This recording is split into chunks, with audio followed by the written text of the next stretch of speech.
नमस्कार. नमस्कार. आपलं नाव? रंजना दाशी गीते. आपण कुठून आलात? महाराष्ट्र, नाशिक. आपला व्यवसाय काय आहे? गृहिणी. संत रामपालजी महाराजांची गुरुदीक्षा आपण कधी घेतली? 9/5/2013 मध्ये. संत रामपालजी महाराजांची गुरुदीक्षा घेण्याअगोदर आपण व आपला परिवार कोणती भक्ती साधना करत होतात? ब्रह्मा, विष्णू, महेश, शिवजी यांची भक्ती करत होतो. उपास करायचं, मंदिरात जायचं, आरती करायचं. अगोदर आम्ही संतोषी माताचे व्रत करायचो.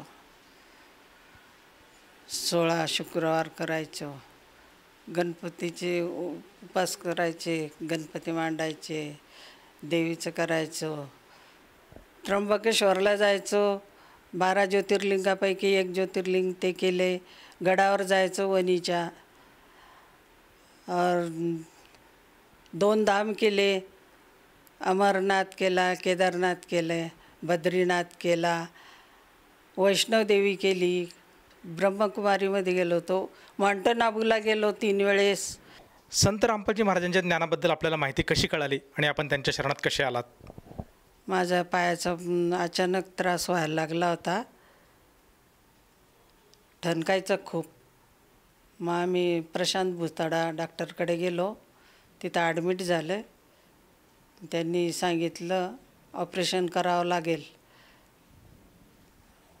तिथं ॲडमिट होतो आम्ही. तेव्हा आम्हाला परमात्म्यांचं भगतजी आले. एक त्यांनी ज्ञानगंगा पुस्तक दिले. ते पुस्तक भगतजींनी एक रात्रीमध्ये वाचलं. उद्या ऑपरेशन करायचं म्हणून तसं आज रात्री वाचलं, पूर्ण केलं. मग त्यांनी ते बोलले त्याच्यामध्ये का बा पायाचं जे ऑपरेशन करायचं आहे घुटण्यांचं, परमात्माला प्रार्थना केली का बिना रॉडचं जर ऑपरेशन झालं तर मी आपल्या दर्शनाला येईन. मग आम्ही 1 महिना झाला होता ऑपरेशन, बिना रॉडचं ऑपरेशन झालं. मग आम्ही 7 तारखेला इथून निघालो बरवाला जायला. मग आम्ही 9 तारखेला तिथं नामदान घेतलं. जसं तुम्ही सांगत आहात की आपल्या पायाचं ऑपरेशन होणार होतं आणि आपण हॉस्पिटलमध्ये ॲडमिट होतात आणि तशातच संत रामपालजी महाराजांचे अनुयायी आपल्या पतिदेवांजवळ आलेत आणि त्यांना ज्ञानगंगा हे पुस्तक दिलं. त्या पुस्तकाचं त्यांनी रात्रभर अध्ययन केलं आणि दुसऱ्या दिवशी मनोमनीच संत रामपालजी महाराजांना प्रार्थना केली की माझ्या पत्नीचं अर्थात तुमचं जर ऑपरेशन हे रॉडविना झालं तर मी तुमच्या शरणात येईल. आणि त्या अनुषंगाने ते ऑपरेशन तसंच झालं. तुमच्या पायामध्ये कुठल्या प्रकारचा रॉड टाकला गेला नाही आणि म्हणूनच आपण व आपले कुटुंबीय संत रामपालजी महाराजांच्या शरणात आलेत. मला हे विचारायचं की जेव्हापासून आपण संत रामपालजी महाराजांच्या शरणात आलेत त्यानंतर आपल्याला व आपल्या परिवाराला काय काय अनुभव आलेत? माझं ऑपरेशन एकदम सुलभ झालं, व्यवस्थित झालं. मग आम्ही बरवालाला गेलो, नामदान घेतले. तिथं राहिलो 4 दिवस. परत रिटर्न आलो. रिटर्न आल्यावर रेल्वे स्टेशनवर येऊन आम्ही बाथरूमला गेले. मी तिथं खाली बसले. एकदम आवाज झाला पायाचा, कडा अडकन लाकूड मुडतो असा. म्हटलं आता पाय मुडला, आता उठात नाही माझ्याकडनं, असं झालं.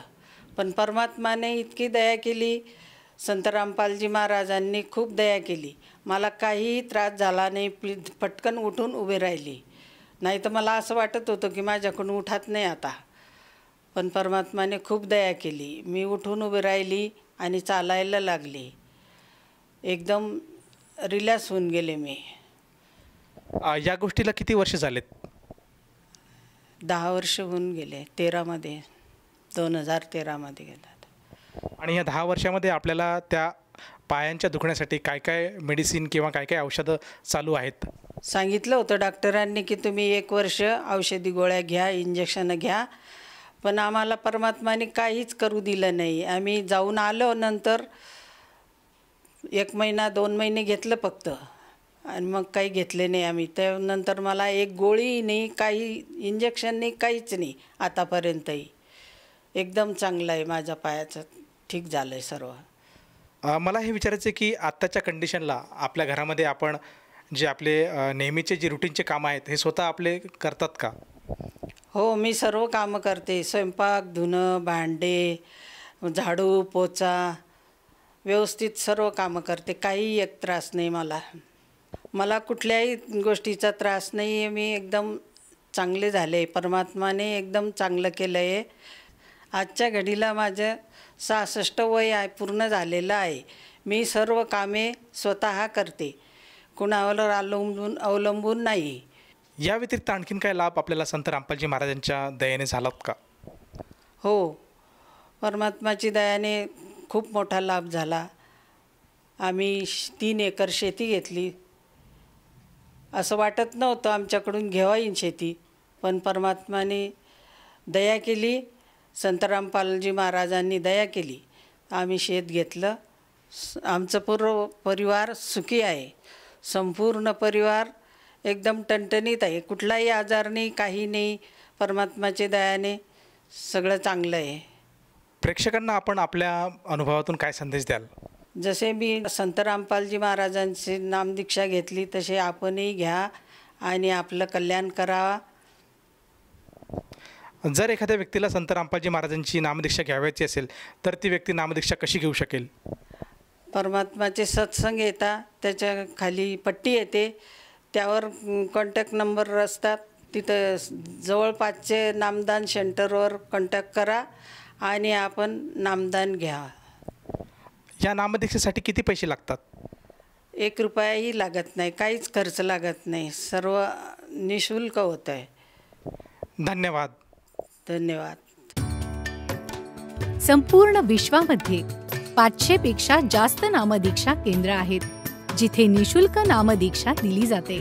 निशुल्क नामदीक्षा प्राप्त करण्यासाठी आणि अधिक माहितीसाठी संपर्क करा 7030303951 7030303952. अद्वितीय आध्यात्मिक ज्ञान वाचण्यासाठी, पाहण्यासाठी आणि ऐकण्यासाठी संत रामपालजी महाराज ॲप अवश्य डाउनलोड करा किंवा आमची वेबसाईट www.jagatgururampalji.org वर विजिट करा.